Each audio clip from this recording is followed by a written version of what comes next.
What I'll say about the nominees that the president has put forward is that they are persons who will shake up the status quo. Former Fox contributor Dr. Jeanette Nesheiwat as Surgeon General, former Congressman Director David Weldon as CDC Director, former Fox contributor Dr. Marty Makary as FDA Director. We've seen something that goes far beyond using your best judgment with the information at hand. We've seen something which is unforgivable, and that is the weaponization of medical research itself. And the public health officials were intellectually dishonest. They lied to the American people. And Surgeon Marty Makary is set to lead the FDA, while Dr. Jeanette Nesheiwat is set to become the U.S. Surgeon General. Congrats to all. Does politics have any place in the medical field? No. I mean, we see what happened with the COVID pandemic this past 2 years, how the mandates and the masking have all become politicized. It turned into a disaster. Is there any reason to have mandates?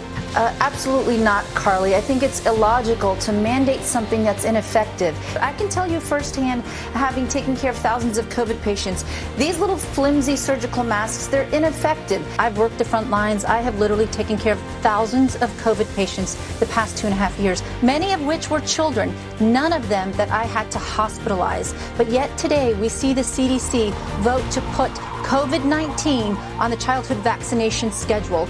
New nomination from the president-elect. He wants Dr. Mehmet Oz to be the CMS administrator. He is saying in a statement, the president-elect, that Dr. Oz will work closely with Robert F. Kennedy Jr. to take on the illness industrial complex and all of the horrible chronic diseases left in its wake.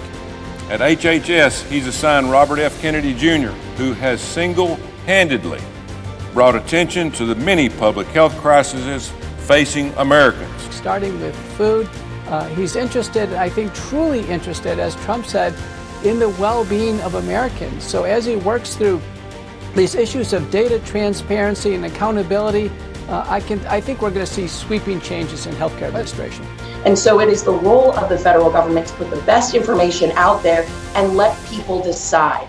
He is going to do just that, and he's going to clean house. I couldn't be more excited. We have 1,000 ingredients in our foods that are illegal in Italy and other countries in Europe. And the reason for that is corruption. But these issues are so important in their way of unifying our country. We need in this country to reach a point where we love our children more than we hate each other.